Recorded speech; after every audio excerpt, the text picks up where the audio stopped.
Assalamualaikum warahmatullahi wabarakatuh. Selamat malam pemirsa redaksi Aceh TV kembali hadir menjumpai Anda dengan beragam informasi aktual dan merakyat dari Tanah Rencong. Untuk edisi hari ini, Senin 14 September 2020, bersama saya Ajuf Rizal, inilah laporan selengkapnya.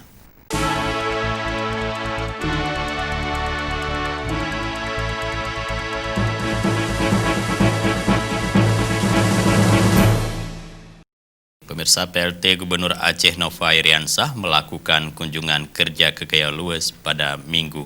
Dalam kunjungan kerja tersebut, Nova menjumpai seratusan masyarakat Kampung Persada Tonggera, Kecamatan Teragun, kampung yang berada di ujung Kecamatan Gayo Lues dan berbatasan langsung dengan Aceh Barat Daya.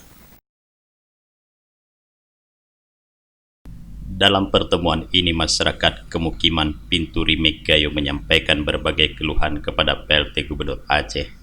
Di antaranya adalah terkait kekurangan medis. Warga memohon agar dibangun puskesmas di Puiman Pintu Rimek Gayo.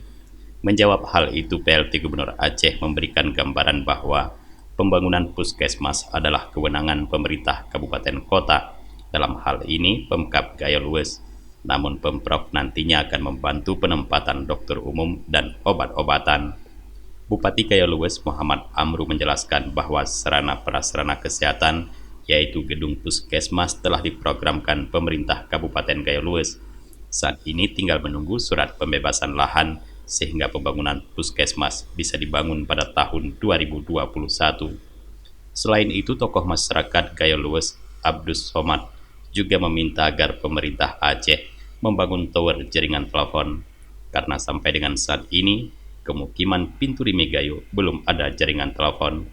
PLT Gubernur Aceh Nova Iriansah mengatakan, terkait pembangunan jaringan telepon bukanlah kewenangan gubernur, melainkan pihak swasta. Namun demikian, PLT berjanji akan menemui operator Telkomsel, namun Bupati diminta agar membuat surat permohonan untuk pembangunan tower baru atau memfungsikan tower yang sudah ada. Nah, saya juga memahami ketika COVID seperti ini yang diperlukan kan komunikasi secara daring, secara conference video. Nah, kalau nggak ada sinyal gimana? Karena ini wilayahnya dunia usaha, swasta, kita akan mohon ke operator yang bersedia. Tapi ada jalan keluar sementara tadi. Nah, tadi ada yang mengusulkan VSAT namanya. VSAT ini secara terbatas, teknologinya ada di Kominfo kita. Nanti kita coba dengan VSAT dulu. Mungkin bisa diadakan oleh Kominfo sambil menunggu tower yang memadai dari operator seluler. Dari Gayo Lues, Tim Liputan Aceh TV melaporkan.